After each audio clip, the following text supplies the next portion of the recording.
আসসালামু আলাইকুম। আমার বন্ধুরা আসলে 17 বছর মানে শুধু টিনেজ নয়, ওরা জীবনটাকে নতুন করে ভাবতে শেখে এবং প্রত্যেকটা অকেশনে তাদের অনুভূতিটাও ভিন্ন। তো আজকে আসলে সেই টিনেজদের সাথে আমার ছোট্ট বাবাদের সাথে কথা হবে। তো আমার ছোট্ট বাবা আবির আহমেদ। আবির বাবা, কেমন আছো? এই তো আলহামদুলিল্লাহ ভালো। তো কতদিন পরে ঢাকা থেকে আসলে? প্রায় 2 মাস। এখানে কতদিন পরে আসলা? এখানে আসছি লাস্ট ছোট ঈদে। ছোট ঈদে এখানে আসছিলা? জি লাস্ট। বাট এখানে কখনো এইভাবে কখনো বসা হয়েছে কখনো? এটা নতুন হয়েছে, আমি ফার্স্ট দেখতেছি, আগে কখনো আসে নাই। ছোট ঈদের পরে অথবা ছোট ঈদের মধ্যে মনে হয় করছে, আমি ছিলাম না তখন। অনেক ভালো লাগছে, যারা অনেক সুন্দর, ঠান্ডা। তোমার ছোটবেলার ঈদ আর এখনকার ঈদের মধ্যে পার্থক্য কি পাও? ছোটবেলার ঈদ আর এখনকার ঈদের মধ্যে পার্থক্য বলতে গেলে অনেক অনেক বেশি হয়ে গেছে।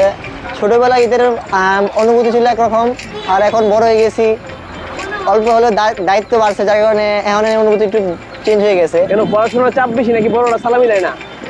দুইটাই বলতে গেলে এখন সালামি কমে গেছে, সালামি এখন দিতে হয় সবাইকে, যেহেতু আমি বড় হয়েছি, দায়িত্ব আছে। ছোট ভাই আছে, একটা ছোট বোন আছে, ওদের দিতে হয় সালামি। আর আমি তো সালামি আগের চেয়ে অনেক কম পাই, সবাই সালামি দেয় কম, আর সালামি দিতে হয়। আর পড়াশোনার টেনশন তো আছে, এই যার কারণে একদম আগের মতো অনুভূতি হয় না ঈদের। আচ্ছা, হাওড়ের ঈদ এখন শহরের ঈদ পার্থক্য কেমন পাও?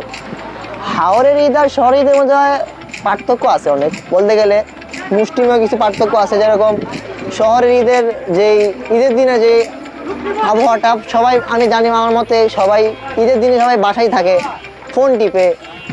আর হাওড়ের ক্ষেত্রে কি ঘোরাফেরা করা যায়, অনেক জায়গা আছে, যেমন এই যে হাওড় দেখতে পারেন। তারপরে অনেক সুন্দর সুন্দর জায়গা আছে, অনেক মানুষ আছে, সবাই একসাথে খেলা যায়, সময় কাটানো যায়। বলতে গেলে অনেক শান্তিতে একটা জায়গাটা কেটে যায়। তো এই ঈদে তোমার অনেক তো বন্ধু বান্ধব আছে, কাউকে মিস করো বা কি চাও? বন্ধু বান্ধবের সাথে যদি একসাথে ঈদ করতে কেমন লাগতো? অবশ্যই ভালো লাগতো, এখন তো এটা সম্ভব না, যেহেতু আমার ম্যাক্সিমাম বন্ধু বান্ধবের বাসায় অনেক দূরে দূরে, যেমন অনেকের বাসায় নোয়াখালী, চট্টগ্রাম, তারপরে সিরাজগঞ্জ, শেরপুর, অনেক দূরে দূরে বাড়ি ওদের। ওদের তো দাওয়াত দিলেও আসবে না, ওদেরও তো ফ্যামিলি আছে, ঈদ করতে হবে না। দাওয়াত কি আসলে অনেক তো আমরা মুখে দাওয়াত দেই, তুমি কি দাওয়াত দিয়েছো কাউকে? মুখে দাওয়াত দিছি তো এক দুইজনকেই, সবাইকে দেই নাই, সবাইকে তো দেওয়া যায় না। আচ্ছা যারা একটু আচ্ছা। কাছে তাদের দিতে হয়। ঈদে সবচেয়ে কাকে মিস করো বেশি, সবচেয়ে বেশি? ঈদে সবচেয়ে বেশি মিস করবো আপনাদেরকে, আর রাদিয়া, মাহের, আপনাদের সবাইকে। রাদিয়া তো থাকবে, আপনাদের বেশি মিস করবো। আচ্ছা, এখন যেভাবে বসে আছো এই নৌকার মধ্যে, যদি পুরো দিনটা কাটাতে যেত, ঈদটা কাটতে কেমন লাগতো? তুমি কাকে কাকে সাথে রাখতা?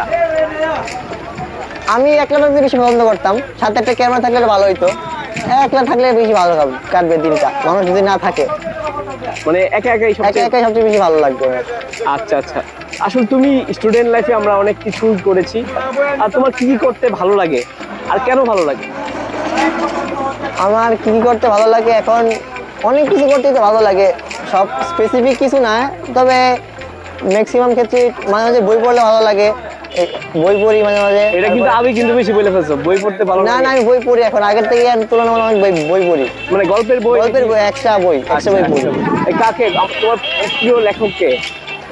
আপাতত 2-3 জন লেখকের নাম জানি। আরিফ আজাদ আছে একজন, তারপরে মরিয়মের নতুন একজন আসছে, তারপরে জাফর বিপি আছে, কয়েকজন লেখক, ওনাদের বই পড়তেছি এখন। তবে আমার বেশি ভালো লাগছে যে আরিফ আজাদের প্যারাডক্সিক্যাল সাজিদ বইটা, তারপর মরিয়মের লাস্টটা বই বললাম হাওয়াই মিঠাই। আরেকটা পড়তেছি, চিন্তা করছি এটা পড়বো, কিনবো, এটা নাই আমার কাছে, আমি পড়তে যে বইটা, এটা কিনবো, কিনে দেখি পড়া শুরু। এখন যে সুন্দর একটা জায়গায় বসে আছো, এখানে যদি বসে বসে বই পড়া যেত কেমন লাগতো? অনেক ভালো লাগতো, শান্তিতে পড়তে পারতাম। শুধু বই পড়তে ভালো লাগে নাকি লিখার কোনো ইচ্ছা আছে? আর লিখার মতো এখনো এত অভিজ্ঞতা জন্মায় নাই, লেখার জন্য কাব্যিক কিছু মনোভাব লাগে, যেটা আমার মধ্যে নাই। আমি এত কাব্যিক না, নর্মাল একদম। আচ্ছা, কারোর ব্যাপারে তোমাদের বন্ধুদের উদ্দেশ্যে বা তোমার শুভাকাঙ্ক্ষীর উদ্দেশ্যে কিছু বলতে চাও? সবাইকে বলি ঈদ মোবারক, সুস্থ থাকবেন, সাবধানে থাকবেন, সাবধানে টাকা দেবেন। ধন্যবাদ, আসসালামু আলাইকুম। ওয়ালাইকুম।